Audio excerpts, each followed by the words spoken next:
અત્યારના જે આપણા સંજોગો છે એના અનુસંધાને ધોરણ 10 માટે આ વિડિયો લેક્ચર તમારા માટે હું કરવા જઈ રહ્યો છું. પરિસ્થિતિ અત્યારની આપણા દેશની એ છે કે કોઈ પણ સંજોગોમાં આપણી નિશાળો છે, કોલેજો છે, શૈક્ષણિક સંસ્થાઓ છે એ જૂન અને જુલાઈ સુધી કદાચ શરૂ થઈ શકે એમ નથી. એ અનુસંધાને તમને આ વિડિયો લેક્ચર દ્વારા ભણાવવાનો મારો પ્રયત્ન છે. મારી તમને ખાસ વિનંતી છે કે બને ત્યાં સુધી હમણાં બહાર નીકળવાનું ટાળો. તમે બધા સાંભળ્યા કરો છો એમ જે અત્યારની પરિસ્થિતિ છે, COVID-19 આવા શબ્દો તમે સાંભળ્યા કરો છો. આનો અર્થ થાય છે કોરોના વાયરસ ડિઝીઝ 2019 આવું આખવાનું નામ છે. આની પહેલા એક વાયરસ આવ્યો હતો સાર્સ. જો થોડું પણ તમને વાંચવાનો શોખ હોય, વડીલો પાસેથી સાંભળ્યો હોય તો આ સાર્સ એ કોરોનાનો જ એક પ્રકાર છે અને એની છેલ્લી આવૃત્તિ એટલે COVID-19 જેનો આખો અર્થ મેં અહીંયા લખ્યો છે. આ વાયરસની દીકરાઓ પરિસ્થિતિ એ છે કે કોઈ પણ જગ્યાએ કોઈ પણ પરિસ્થિતિમાં ટકી શકે છે. દાખલા તરીકે તમે રસ્તામાં નીકળો છો શેરી ગલીમાં અને કોઈ વ્યક્તિ જે આનાથી સંક્રમિત છે, સંક્રમિત મતલબ એને ચેપ લાગ્યો છે, તો એ વ્યક્તિ છીંક ખાય, થૂકે, તો એના એ છીંક કે વાયરસમાં પેલા થૂક કે શ્વાસમાંથી નીકળેલો આ વાયરસ છે એ આસપાસના 5 થી 6 ફૂટના દાયરામાં 3 કલાક સુધી એ વિષાણીઓ ફર્યા કરે. તમે ત્યાંથી નીકળ્યા અને ખાલી તમારા શ્વાસમાં એકાદા વાયરસનો પણ આવી ગયો એટલે તમે ઝપટે ચડી જાઓ. સતત જે તમે સાંભળ્યા કરો છો કે બહાર ન નીકળો, નાક આડું કપડું બાંધી રાખો, એનું કારણ દીકરાઓ આ છે. એટલે ફરીથી તમને કહું છું કે બને ત્યાં સુધી તમારા પેરેન્ટ્સ તમને કયા કરતા હશે કે ભાઈ અંદર રહો, અંદર રહો, પણ તમે હવે કંટાળ્યા હશો, થાક્યા હશો, તેવું થાય ભાઈ શેરીમાં એક નાનકડી લટાર મારી આવી, ડેલા પાસે ઊભા રહી. તો હમણાં જ મેં તમને કહ્યું એમ આવી કોઈ વ્યક્તિ નીકળી અને જો એને આ વસ્તુ કરી અને તમે ઝપટે ચડી ગયા તો લેવાના દેવા થઈ જશે. તમારું આ સૌથી અગત્યનું વર્ષ છે. હોસ્પિટલાઇઝ થવું પડે, ત્યાં દુઃખી થવું પડે, એની કરતાં બેટર હોય કે હમણાં ઘેરે, બરાબર.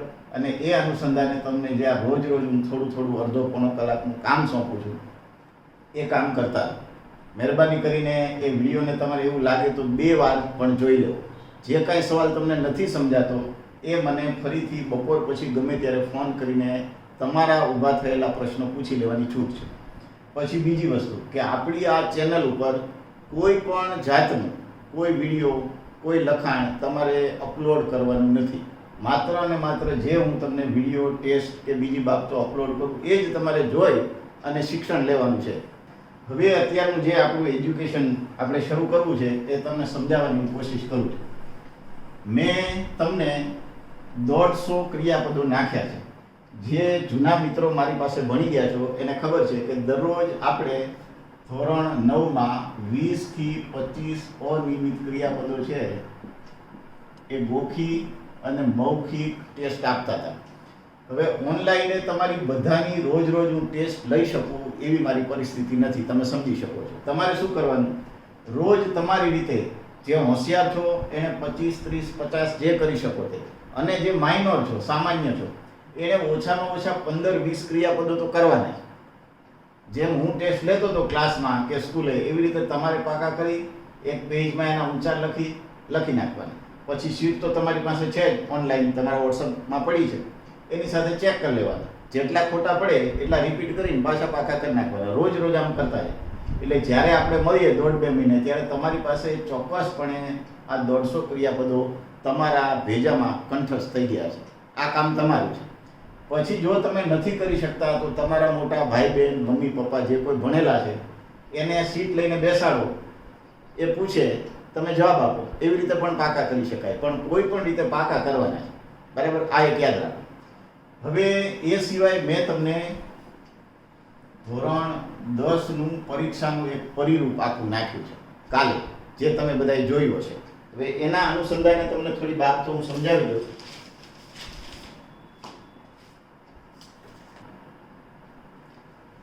હમણાં જ મેં તમને કહ્યું એમ પહેલાં તમને આખી આપણી એક્ઝામનું પરિરૂપ હું સમજાવી દેવા માંગુ છું.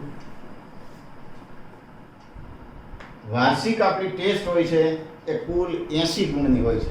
80 ગુણ. 20 ગુણ છે એ તમને સ્કૂલમાંથી ફાળવવામાં આવતા હોય છે. હવે એ જે પરિરૂપ છે એમાં ખાસ કરીને અત્યારે આપણે ગ્રામેટિકલ ટોપિક લેવા છે એટલે અગત્યનું છે એ જ તમને હું સમજાવવા માંગુ છું. સેક્શન જે ડી હોય છે આપણો, એ સેક્શન ડી કુલ 16 માર્કનો હોય છે, 16 ગુણ. અને એમાં જે હોય છે એ ખાસ કરીને આપણી ઇનડાયરેક્ટ સ્પીચ, પરોક્ષ રચના, પછી ગ્રામેટિકલ ભૂલો જેને આપણે ગ્રામેટિકલ એરર કહીએ છીએ, યોગ્ય જોડકાઓ,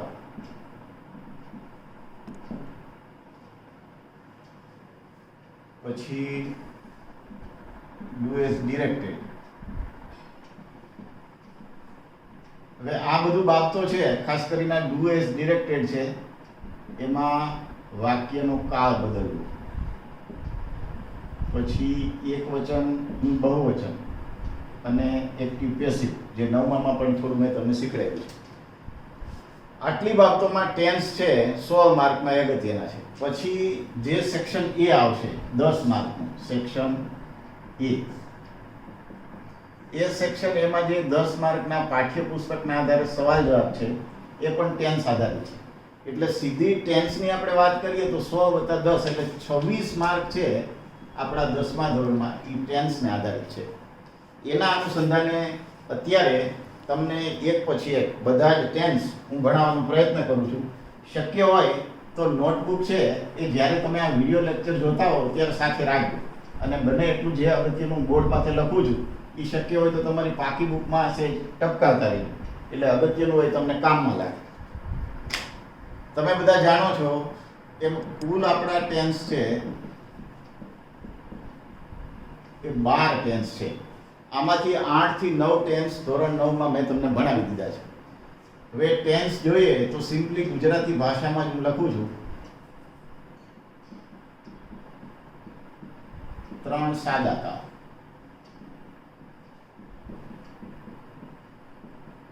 3 ચાલુ કાળ, 3 પૂર્ણ કાળ અને 3 છે એ ચાલુ પૂર્ણ કાળ છે. હવે આનો આપણે હિસાબ કરીએ એટલે 4 × 12 કાળ કુલ થયા. હવે જે હું ખરાની નિશાનો કરું છું એ બધા આપણા ધોરણ 10 માટે અત્યંત ઉપયોગી છે. 3 સાદા કાળ, આમાંથી 2 ચાલુ કાળ, 2 પૂર્ણ કાળ અને 2 ચાલુ પૂર્ણ કાળ. આટલા ટેન્સ છે એ આપણા માટે અત્યંત, એટલે 9 કાળ છે એ તમારા ધોરણ 10 માટે અત્યંત મહત્વના છે. એ બધા જ કાળો મેં તમને ભણાવ્યા છે, છતાં પણ ફરીથી એક પછી એક હું લેતો જાઉં છું. મેં કહ્યું એમ અગત્યના જે ટેન્સ કે બાબતો હોય ત્યાં તમે નોંધ કરતા રહો. આ તમારે ખાસ ધ્યાન રાખવાનું છે. પહેલો ટેન્સ છે આપણો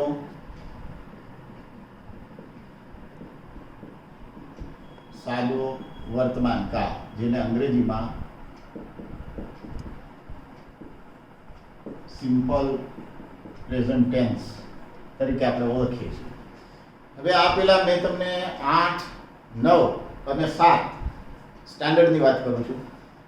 એમાં એક બાબત એવી શીખવી હતી કે અંગ્રેજીની કોઈ પણ વાક્ય રચના હોય એને તમે આસાનીથી સમજી શકો. તો પહેલા ફરીથી તમને રિમાઇન્ડ કરું છું, અંગ્રેજીનું કોઈ પણ વાક્ય છે એ હંમેશા 7 ખાનાઓમાં વહેંચાયેલું હોય. એ કયા ખાનાઓ એ અહીંયા હું લખું છું. કરતા એને અંગ્રેજીમાં કહેવાય સબ્જેક્ટ, બીજું ખાનું આવે ક્રિયાપદ, ત્રીજું આવે કર્મ, ચોથું આવે રીત, પાંચમું આવે સ્થળ, છઠ્ઠું આવે સમય અને 7મું ખાનું હોય કારણ. અંગ્રેજીના 12 કાળમાંથી કોઈ પણ કાળ એક્ટિવ, પેસિવ, ઇનડાયરેક્ટ કોઈ પણ વાક્ય રચના હોય એ આમ જ હોઈ શકે. આની બહાર હોય તો વાક્ય રચના ખોટી હોય. હવે આને આપણે ખાના આપી દઈએ એટલે તમને યાદ રાખવામાં સરળતા રહે. સબ્જેક્ટ એટલે કર્તા, એનું પહેલું ખાનું. ક્રિયાપદ એટલે વર્બ, એનું બીજું ખાનું. કર્મને કહેવાય ઓબ્જેક્ટ, એનું ત્રીજું ખાનું. કર્મના 2 પ્રકાર હોય, એક મુખ્ય કર્મ, એક ગૌણ કર્મ. અને એક્ટિવ પેસિવ કર્તરી કર્મની રચનામાં આ ખાનું અત્યંત મહત્વનું છે. ફરીથી એકવાર બોલું છું, કર્મના 2 પ્રકાર હોય, એક મુખ્ય કર્મ મેઇન ઓબ્જેક્ટ એક ગૌણ કર્મ, સબસિડરી ઓબ્જેક્ટ, આ બરાબર યાદ રાખો. પછી રીતને કહેવાય મેથડ, એ ચોથું ખાનું. કર્તા કેવી રીતે ક્રિયા કરે છે એ તમે પૂછો એટલે આપણને રીતનું ખાનું મળે. દાખલા તરીકે હું તમને એમ કહું, ભાઈ માલવિયા સર છે અત્યારે વિડીયો લેક્ચર દ્વારા ભણાવે છે, તો કેવી રીતે ભણાવે છે? તો કે વિડીયો લેક્ચર દ્વારા, તો એ રીતનું ખાનું થયું. પછી પાંચમું ખાનું આવે સ્થળ. તો એ તમે હું ન સમજાવું તોય સમજી શકો કે ભાઈ આપણી સ્કૂલ છે, ક્લાસ છે, મંદિર છે, મસ્જિદ છે, રસ્તો છે, આપણું ઘર છે, તો એ બધા સ્થળમાં આવે એટલે એને આપણે પ્લેસ કહીશું. છઠ્ઠું ખાનું છે સમય, જેને આપણે ટાઈમ કહીએ, એ તમે સમજી શકો. અને જેમ કાળ બદલે એમ સમયના ખાના બદલે. માનો સાદો વર્તમાન કાળ છે તો every day, every week, usually, sometimes, એવું બધું આવે. પછી સાદો ભૂતકાળ હોય તો યસ્ટરડે, લાસ્ટ મોર્નિંગ. સાદો ભવિષ્યકાળ હોય તો tomorrow, next week, next year, એવું બધું. તો એ સમય છે. અને સાતમું ખાનું છે એ રીઝન, મતલબ કારણનું છે. માનો કે અત્યારે આપણે બધા જ ઘરમાં શા માટે પુરાયેલા છીએ? તો કે કોરોના વાયરસને કારણે. તો કોરોના વાયરસને કારણે ઘરમાં પુરાયેલા છીએ, આપણું કારણનું ખાનું છે. એટલે કોઈ પણ વાક્યને તમે શા માટે, વાયથી પ્રશ્ન પૂછો અને જવાબમાં જે મળે એ કારણનું ખાનું. હવે અત્યારે જે મેં આ 7 ખાના લખ્યા છે એ સેક્શન સી માં એક આપણો સવાલ હશે 3 માર્કનો, WH વાળા વાક્યો બનાવો.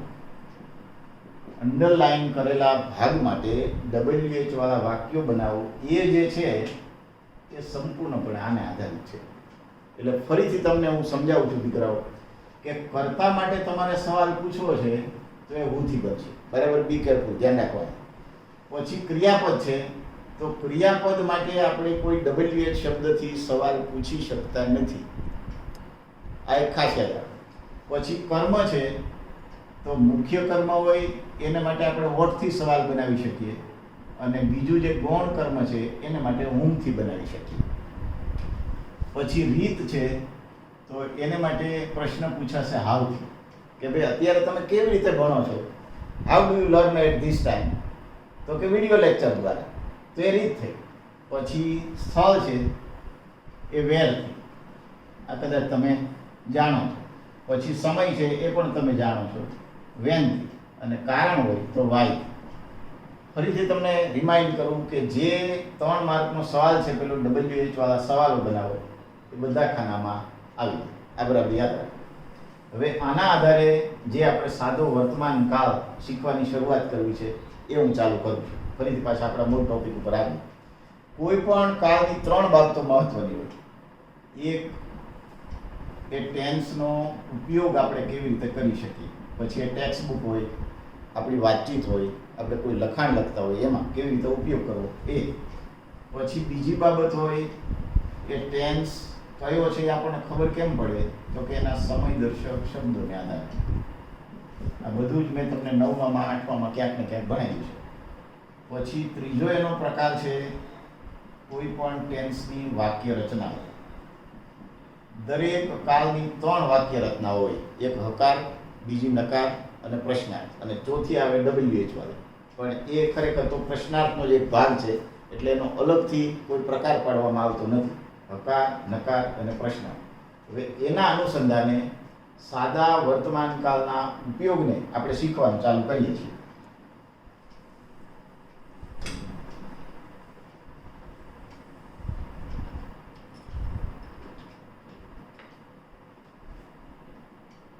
એ આપો એકવાર આખું એડિંગ હું લખું છું. સાદા વર્તમાન કાળનો ઉપયોગ. અંગ્રેજી માધ્યમમાં માનો તમે આ શીખો છો તો એનો અર્થ થાય the uses of simple present tense. કેવી રીતે તમે એનો ઉપયોગ કરી શકો?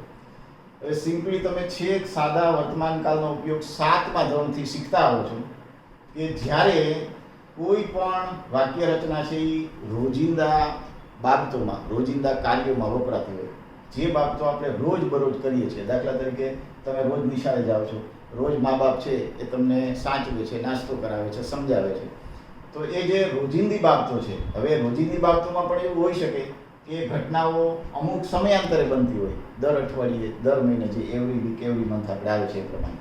તો સમયાંતરે નિયમિતપણે બનતી ઘટનાઓ માટે પણ સાદા વર્તમાન કાળનો ઉપયોગ કરી શકીએ. માનો કે આપણું ચોમાસું છે એ છે દર વર્ષે આવે છે. ઉનાળો છે એ દર વર્ષમાં એકવાર આવે છે. તો આવી જે ઘટનાઓ છે બને છે લાંબા સમયે, પણ નિયમિત બને છે તો એ સાદા વર્તમાન કાળમાં જ આવે છે. સૂર્ય છે એ સવારમાં ઉગે છે, સાંજે આથમે છે. સદીઓથી આ ઘટનાઓ ચાલુ છે. તો જે ઘટનાઓ કુદરતમાં બને છે એ કુદરતી ઘટનાઓ પણ હંમેશા સાદા વર્તમાન કાળમાં જ વપરાય છે. માનો કે આપણે બોલીએ કે ભાઈ ગાય છે દૂધ આપે છે, કે કૂતરાઓ શેરીઓમાં ભસે છે, તો આ વર્ષોથી બનતી સદીઓથી ચાલી આવતી ઘટનાઓ છે. એટલે એમાં કદાચ સમયદર્શક શબ્દ બોર્ડના પેપરમાં નથી આપ્યો તો એ વાક્ય સાદા વર્તમાન કાળમાં છે, એમાં આપણે સમજી લેવાનું હોય. આ યાદ રાખો. છતાંય આ બધા શબ્દો હું અહીંયા લખું છું. સાદા વર્તમાન કાળના સમયદર્શક શબ્દોમાં બે પ્રકાર છે. સાદા વર્તમાન કાળના ઉપયોગની જે હું વાત કરતો હતો તમને, કે એમાં સમયદર્શક શબ્દોમાં બે પ્રકાર છે. પહેલો પ્રકાર છે ક્રિયા વિશેષણ. બોર્ડના પેપરમાં માનો કે આપણને કોઈક વાક્ય આપ્યું છે ટેન્સને લગતું 5-7 માર્કના, તો એમાં સમયદર્શક શબ્દો છે એના આધારે તમારે ટેન્સની ખાલી જગ્યા અથવા તો વાક્યને અનુસંધાનિત તમારે મગજનો યુઝ કરવાનો છે. હવે ક્રિયા વિશેષણોમાં સમટાઈમ્સ, જેનો અર્થ થાય છે કેટલીક વાર. પછીનો એક શબ્દ છે ઓફન, એનો અર્થ થાય છે અવારનવાર. યુઝ્યુઅલી એટલે સામાન્યપણે અથવા સામાન્ય રીતે. ઓલવેઝ એટલે હંમેશા. આ બધા શબ્દો છે 7મા 8મામાં ક્યાંક ને ક્યાંક તમારે આવી જ ગયેલા હશે. નેવર એટલે કદી પણ નહીં. આ નેવર છે પૂર્ણ વર્તમાન કાળમાં પણ વાપરી શકાય છે. આ યાદ રાખો. આ સાદા વર્તમાન કાળના ક્રિયા વિશેષણો થાય. પછી જે એના રોજિંદા વપરાશના શબ્દો છે એ હવે હું લખું છું. મેં કહ્યું એમ તમારે તમારી ગ્રામર બુકમાં બને ત્યાં સુધી, ભલે આ વિડીયો લેક્ચર છતાં નોટ કરતા જાય. આ એક ખાસ યાદ રાખવાનું છે તમારે. સમયદર્શક શબ્દોમાં એક સિમ્પલ નિયમ તમને કહું કે કોઈ પણ સમયની આગળ તમે એવરી લગાડો ને એટલે સિમ્પલ પ્રેઝન્ટ ટેન્સનો ટાઈમિંગ વર્ડ્સ થઈ જશે, સમયદર્શક શબ્દ બની જશે. Every day, every week, every year, every month વગેરે વગેરે. છતાં હું થોડા અહીંયા લખું છું. એવરી વીક,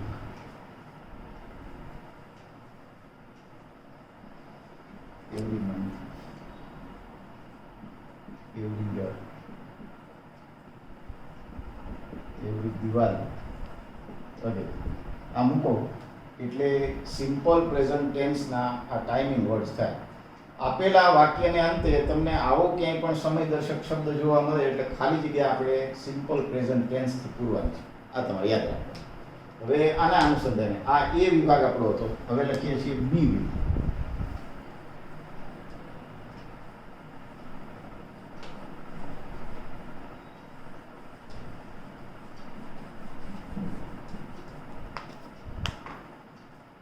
એ બી વિભાગ છે આપણો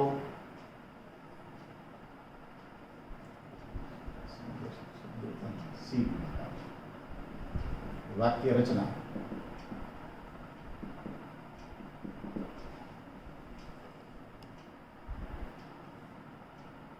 પેલી શરૂઆતમાં મેં તમને કહ્યું તેમ હકારાત્મક, અંગ્રેજીમાં એને કહેવાય અફિર્મેટિવ કન્સ્ટ્રક્શન. હવે જે પેલી 7 ખાનાની રચના આગળ તમે હમણાં શીખ્યા એ પ્રમાણે કરતા પ્લસ અહીંયા જે પેલું 7 ખાનામાં ક્રિયાપદ આવતું હતું, આમાં આવશે ક્રિયાપદનું મૂળ રૂપ. અને એટલા માટે પેલી શીટની આપણે જરૂર છે. શીટમાં V1, V2 અને V3 છે, મૂળ રૂપ, ભૂતકાળ રૂપ અને ભૂતકૃદંત. તો એમાંથી જે V1 છે ક્રિયાપદનું મૂળ રૂપ એ અહીંયા આવે. પછી કર્મ અને પછી અન્ય શબ્દો. હવે આ અન્ય શબ્દો એટલે જે પેલા તમે હમણાં લખ્યા રીત, સ્થળ, સમય અને કારણ, એમાંથી જે લાગુ પડતા હોય એ અન્ય શબ્દોમાં આવે. માની લો કે તમે અંગ્રેજી માધ્યમમાં ભણો છો તો આ રચના આવી થાય. યસ એટલે સબ્જેક્ટ પ્લસ V1 એટલે વર્બ પ્લસ ઓબ્જેક્ટ. મોટે ભાગે અંગ્રેજી માધ્યમમાં અહીંયા અટકી જાય. S plus V1 plus O, પછી આગળ કંઈ હાલતા નથી. ખરેખર તો ત્યાં આવે અધર વર્ડ્સ. અંગ્રેજી માધ્યમની વાક્ય રચના તમારી આ ટેન્સની આ હોવી જોઈએ. એટલે તમને પેરેલલ બંને ભણાવવાનો પ્રયત્ન કરું છું. તમારે યાદ એ રાખવાનું છે કે માની લો 10મા ધોરણ કે 12મા ધોરણ પછી તમે અંગ્રેજી માધ્યમમાં, ટેકનિકલમાં કે સાયન્સમાં જાઓ છો, તો જો આ બધું થોડું મગજમાં હશે તો ત્યાં તમને તકલીફ નહીં પડે. આ યાદ રાખો. એટલા માટે આ મહેનત કરું છું. હોશિયાર જે ભાઈઓ બહેનો છો એ ખાસ આ વસ્તુને સમજો. Subject, basic form of verb, object, other words, જેમાં રીત, સ્થળ, સમય, કારણ આવી જાય છે. હવે આના અનુસંધાને થોડાક વાક્યો આપણે સમજીએ. પહેલા હું ગુજરાતી વાક્ય લખીશ અને એનું તમને અંગ્રેજીકરણ સમજાવવાનો પ્રયત્ન કરું છું. નીચે આપો દાખલા તરીકે. પહેલું, માની લો કે આપણે આપણું જ વાક્ય લખીએ. અમે દરરોજ સવારમાં અંગ્રેજી વિષય શીખીએ છીએ. હવે પેલા ખાના પ્રમાણે જે હોશિયાર છો એ કદાચ તમારા મગજમાં વાક્ય આવી ગયું હશે, પણ જે મીડિયમ છો, નબળા છો, એને સમજાવવાનો પ્રયત્ન કરું છું કે ગુજરાતીનું અંગ્રેજી કેવી રીતે કરાય. હવે પેલા 7 ખાના પ્રમાણે ચાલીએ તો આ અમે એટલે કર્તાનું ખાનું થયું. એક નંબર મેં તમને એટલા માટે અપાવ્યા હતા કે તમે સમજી શકો. આ કર્તાનું પહેલું ખાનું. પછી બીજું ખાનું એ ક્રિયાપદ. તો આ શીખીએ છીએ એ થયું તમારું બીજું ખાનું. આ ખાના પ્રમાણે ટ્રાન્સલેટ કરવા, આ રચના પ્રમાણે. પછી ત્રીજું ખાનું આવે છે કર્મનું. તો શું શીખીએ છીએ? અંગ્રેજી વિષય, એટલે આ તમારું કર્મ થયું, મુખ્ય કર્મ. અમે કર્તાનું ખાનું, શીખીએ છીએ ક્રિયાપદનું ખાનું, અંગ્રેજી વિષય ત્રીજું ખાનું. ચોથું ખાનું આવે રીતનું. તો કેવી રીતે? રીત આમાં જુઓ ક્યાંય છે. પછી 5મું આવે સ્થળ, ક્યાં શીખીએ છીએ? ક્લાસમાં, ઘેરે, નિશાળે, મેદાનમાં. તો એ નથી, એટલે એ લેપ્સ કરો, જવા દો. પછી 6થું ખાનું આવે સમયનું. તો એ સમય છે તમારી સામે. ક્યારે શીખો છો? તો કે દરરોજ સવારે. એટલે જે ખાના નથી એને આપણે જવા દેવા, જે ખાના આવતા હોય એના ક્રમ આપતો જવા. હવે એ પ્રમાણે ચાલો તમે. એટલે અંગ્રેજીમાં વાક્ય રચના કેવી રીતે ગોઠવણી? અમે શીખીએ છીએ અંગ્રેજી વિષય દરરોજ સવારમાં. આ વાક્ય નામ જ ગોઠવો. હવે આ રચના પ્રમાણે તમારે અહીં ગોઠવી દો એટલે આપોઆપ તમારું ટ્રાન્સલેશન થઈ જશે. હવે વાક્યને આપણે લખીએ. અમે એટલે તમે બધા જાણો છો, એમાં વી. શીખવું એટલે આપણો એક ક્રિયાપદ છે લર્ન. એનું ભૂતકાળનું રૂપ થાય છે લર્ન. જેને પાકા કર્યા છે 9માં એ તમે જાણો છો. તો વી લર્ન. હવે અંગ્રેજી વિષય એટલે ઇંગ્લિશ સબ્જેક્ટ દરરોજ સવારમાં. તો હમણાં જ આપણે સમય લખ્યો દરરોજ સવારમાં, એટલે એવરી મોર્નિંગ.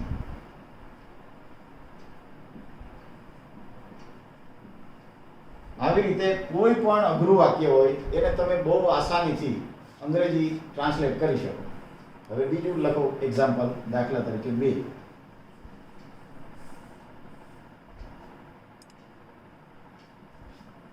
પિતાજી ઘણી વાર મારા માટે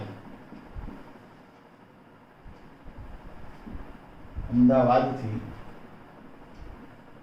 નવા પુસ્તકો લાવે છે. આમાં મેં સમયદર્શક શબ્દ તરીકે ક્રિયાપદનો ઉપયોગ કર્યો છે. ઘણી વાર એટલે સમટાઈમ્સ. તો આના ખાના પાડો. પિતાજી 1. હવે કોના માટે લાવે છે? તો કે મારા માટે. એટલા ગૌણ કર્મ થયું. એને આપણે 3-2 કહીશું. મુખ્ય કર્મ હોય તો 3-1, ગૌણ કર્મ હોય તો 3-2. હવે ક્યાંથી લાવે છે? તો કે અમદાવાદથી. એટલે થયું આપણું 5મું કામ. પછી શું લાવે છે? તો કે નવા પુસ્તકો. એટલે આ મુખ્ય કર્મ થયું તમારું. મુખ્ય કર્મ છે એટલે એને 3-1 આપી. અહીંયા જુઓ 3-2 છે. અને આ તો તમે સમજી શકો. છેલ્લે જે હોય ને ગુજરાતી ભાષામાં એ મોટે ભાગે હંમેશા ક્રિયાપદ જ હોય. એટલે તમારે યાદ રાખો, કંઈ ખબર ન પડે ને તો છેલ્લે હોય ક્રિયાપદ લાવે છે. અને ઘણી વાર તો આ છે ક્રિયા વિશેષણ, એટલે નિયમ પ્રમાણે આવે 6થા ખાના. પણ સમટાઈમ્સ છે એ અંગ્રેજી વાક્ય રચનામાં કાં તો કર્તાની આગળ મુકાય છે, કાં કર્તાની પછી મુકાય છે. છેલ્લે એને 6થે છે ખાનામાં મુકાતું નથી. ક્રિયા વિશેષણો ઓલવેઝ, સમટાઈમ્સ, નેવર એ બધા છેલ્લે નથી લખાતા. આ તમારે યાદ રાખવાનું. હવે આ વાક્યને ગોઠવીએ એટલે ફાધર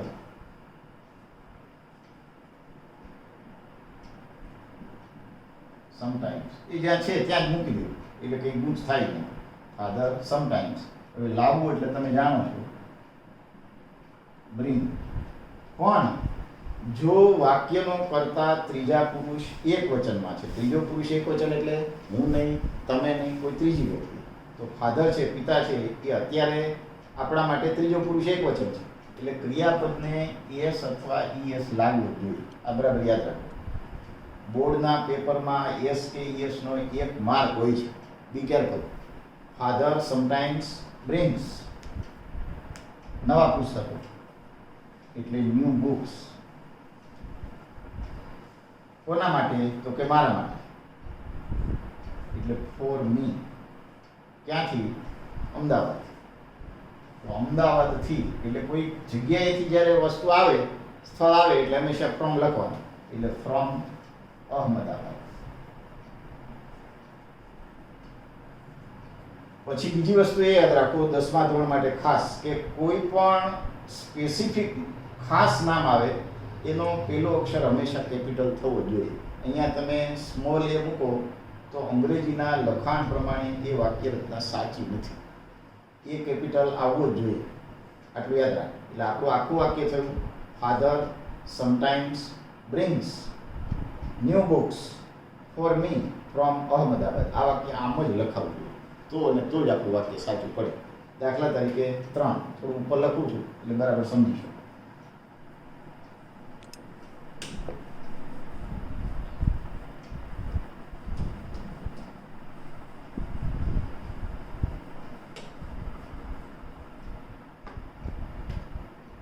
બીજું સેન્ટેન્સ માં દર અઠવાડિયે બાળકો માટે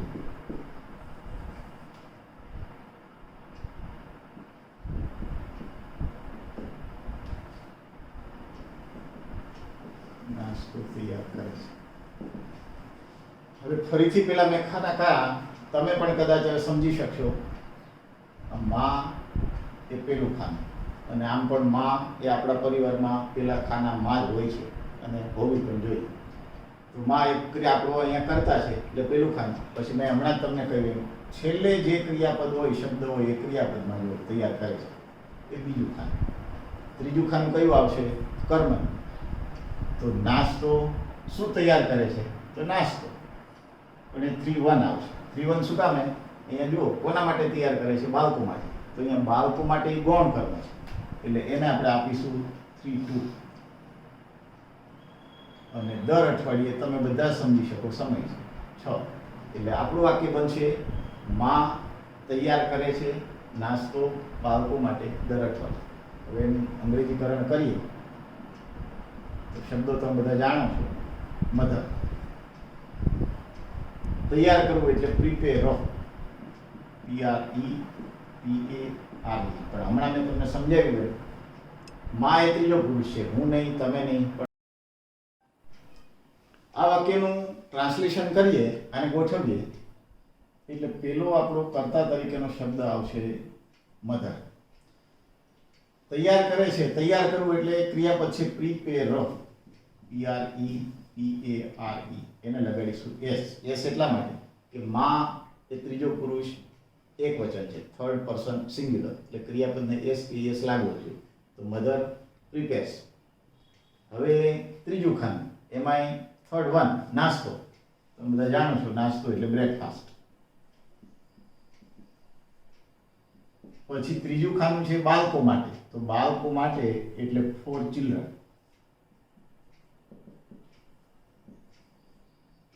અને દર અઠવાડિયે એવરી વીક. આવી રીતે કોઈ પણ વાક્યને તમે આસાનીથી અંગ્રેજીમાં બદલી શકો છો. આ સાદા વર્તમાનની થઈ હકારાત્મકતાઓ. પછી એનો બીજો પ્રકાર છે નકારાત્મક. કોઈ પણ સાદા વર્તમાન કાળના હકાર વાક્યને તમારે નકારમાં બદલવું છે તો યાદ રાખો કે એક કરતા પછી ડુ નોટ અથવા ડઝ નોટ આવું સહાયકારક ક્રિયાપદ આપણે મૂકવું જ પડે. હવે એનું કારણ એ છે, થોડુંક તમને ફરીથી હું જે નાના ધોરણોમાં તમે ભણ્યા છો ત્યાં સુધી લઈ જાઉં છું, એટલે જે નવા મિત્રો છો અથવા નબળા છો એ વાક્ય રચના આમ શું કામ થાય છે સમજીશું. માની લો કે તમારે કેવું હોય કે ભાઈ તેણી મારી માતા છે. હવે થોડી વાર અહીંયા રાખજો. તેણી મારી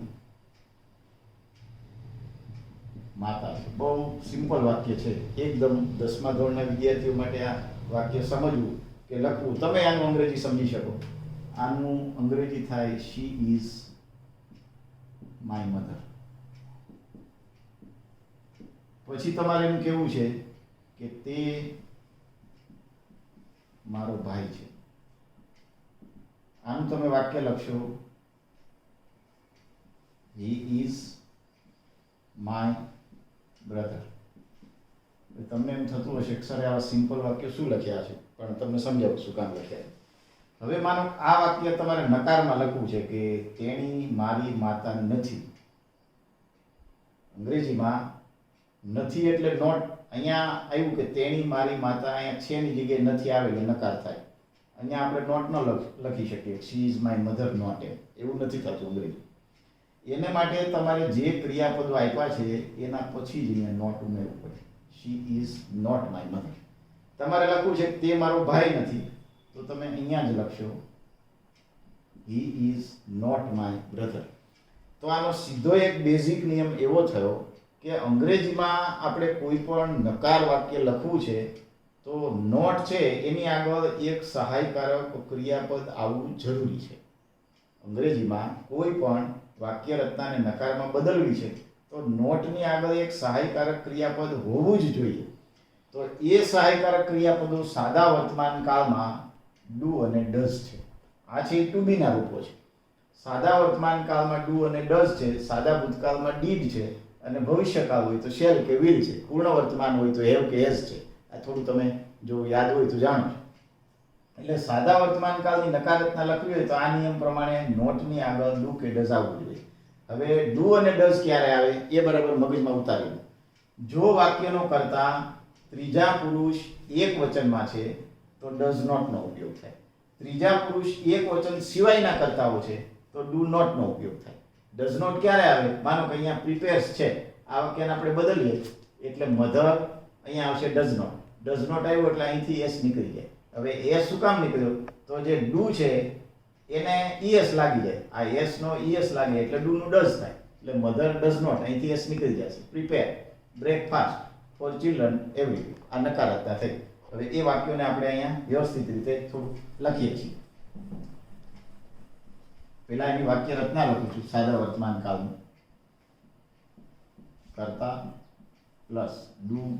આ જે વચ્ચે હું લીટો કરું છું એને ઓબ્લિક કહેવાય. ઓબ્લિક એટલે અથવા. Do oblique does plus not plus ક્રિયાપદનું મૂળ રૂપ પ્લસ કર્મ અને પ્લસ અન્ય શબ્દ. આ જે રચના છે એ એકચ્યુઅલી જે આપણી પેલી મૂળ 7 ખાનાની રચના છે એનું જ અનુસંધાન છે. આમાં કંઈ નવું નથી. આ છે એનું જ, ખાલી વચ્ચે ડુ કે ડઝ નોટ આવ્યું એ જ. હવે આના આપણે નકાર વાક્ય બનાવીએ. પેલું વાક્ય લખું છું અમારા વર્ગ શિક્ષક અમને ગણિત ભણાવતા નથી. હવે જો આમાં ક્યાંય સમયદર્શક શબ્દ નથી. એવરીડે, ક્યારેક, કેટલીક વાર, દર અઠવાડિયે એવું કંઈ છે જ નહીં. પણ તમારી ભણવાની ક્રિયા છે, પ્રક્રિયા છે એ રોજિંદી છે. એટલે આ વાક્ય સાદા વર્તમાન થાય. બોર્ડમાં આવું કંઈ પેપર આવ્યું, પેલું આવ્યું છે તો તમે એવો કોઈ દલીલ કે મગજ ન ચલાવી શકો ભાઈ આમાં કંઈ સમયદર્શક શબ્દો નથી તો આપણે કયો કાળ ગણવો? આ કાળ છે સાદો વર્તમાન થાય. હવે આને આપણે ફરીથી ખાનામાં પણ ગોઠવી દઈએ. આ અમારા વર્ગ શિક્ષક એટલે કર્તાનું પેલું ખાનું, પછી બીજું ખાનું મેં તમને કહ્યું છે મેં છેલ્લે જોઈ ભણાવતા નથી. નકાર છે પણ એ છે તો ક્રિયાપદ. પછી શું ભણાવતા નથી તો કે ગણિત, એટલે પેલું ખાનું, અરે સોરી ત્રીજું ખાનું કર્મનું, પણ એ 3-1. અને કોને ભણાવતા નથી તો કે અમને, એટલે ગૌણ કર્મ થયું, એટલે 3-2. એટલે આપણી રચના શું થઈ? અમારા વર્ગ શિક્ષક ભણાવતા નથી ગણિત અમને, આપણી નકાર રચના થઈ. હવે એને ગોઠવો એટલે વાક્ય આવું થશે, અમારા વર્ગ શિક્ષક એટલે અવર ક્લાસ ટીચર. હમણાં જ મેં તમને કહ્યું એમાં ત્રીજો પુરુષ એક વચન છે એટલે આપણને ખ્યાલ આવવો જોઈએ કે અહીંયા ડઝ નોટ જ આપણે વાપરવાનું છે, ડુ નોટ નહીં. ડઝ નોટ ક્રિયાપદનું મૂળરૂપ. ટીચ ગૌણ કરો, અસ ગણિત એટલે મેથ્સ અથવા મેથેમેટિક્સ. મેથ્સ એ મેથેમેટિક્સનું શોર્ટ ફોર્મ છે. હવે તમે એવું મને પૂછી શકો કે સર અહીંયા બે કર્મો છે તો અમને અને ગણિત, અસ અને મેથ્સ, તો એને આગળ પાછળ મૂકી શકાય ખરા? ચોક્કસ મૂકી શકાય. યાદ તમારે એ રાખવાનું છે કે જો ગૌણ કર્મને પહેલા મૂકો તો મેં અહીંયા લખ્યું એમ વાક્ય રચના થાય, પણ એને બદલે માની લો કે તમારે અસની જગ્યાએ મેથ્સ મૂકવું છે, ટીચ મેથ્સ, અને અસ પાછળ મૂકવું છે. જો ગૌણ કર્મને તમે પાછળ મૂકો છો તો એની આગળ કમ્પલસરી ટુ પ્રેપોઝિશન મૂકવું જ પડે તમારે. આ એક સાવ છે સિમ્પલ નિયમ પણ અગત્યનો છે, એટલે યાદ રાખવાનું. જો ગૌણ બે કર્મો આપેલા હોય ત્યારે ગૌણ કર્મને પહેલા મૂકો, મુખ્ય કર્મને પાછળ મૂકો તો ટુ પ્રેપોઝિશન લાગતું નથી.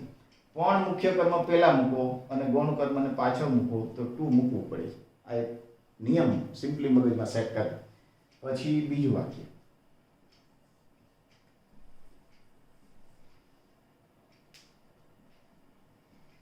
લોકો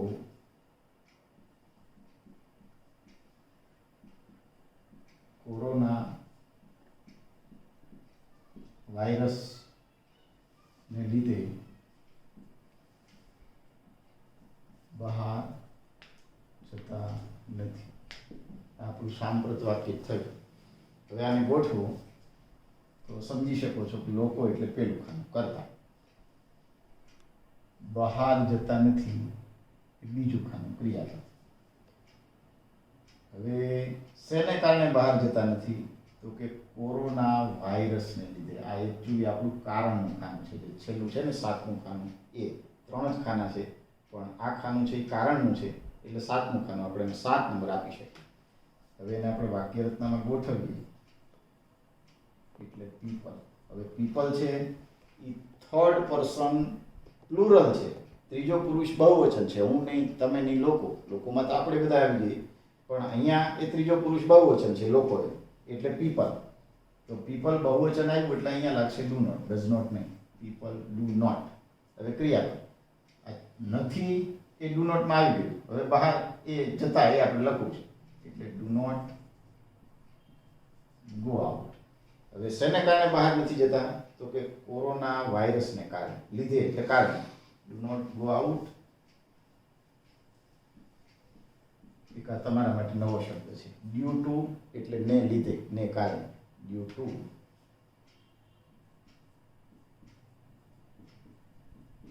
કોરોના વાયરસ. આપણી નકાર રચના થઈ. એટલે ફરીથી તમને કહું કે જો હકાર રચના છે તો ક્રિયાપદનું મૂળ રૂપ આવે છે, નકાર રચના છે તો ડુ નોટ કે ડઝ નોટ વપરાય છે. આપણી જરૂરિયાત એટલા માટે છે કે જે આપણું પાઠ્યપુસ્તક છે એકચ્યુઅલી બધું મળીને 26 માર્કનું પાઠ્યપુસ્તકના આધારે સવાલ જવાબ, કાવ્યના આધારે સવાલ જવાબ, પછી એક શોર્ટ નોટ, ટૂંકા સવાલો, એ બધામાં ટેન્સની જરૂરિયાત સતત આપણે કર્યા કરશે. એટલા માટે પણ તમારે આ યાદ રાખવાનું છે. એક રચના આપણી બાકી રહી છે, આની પ્રશ્નાર્થ રચના. એ કાલે જ્યારે અપલોડ હું વિડીયો કરીશ ત્યાંથી આપણે ચાલુ કરીશું. અત્યારે ફરીથી એકવાર આ સાંભળીને તમારી બુકમાં લખીને બરાબર ધ્યાન રાખો, સમજવાનો પ્રયત્ન કરો, ઘેરે જ રહો, મા બાપને માનો. ફરીથી આપણે કાલે મળીશું. બાય.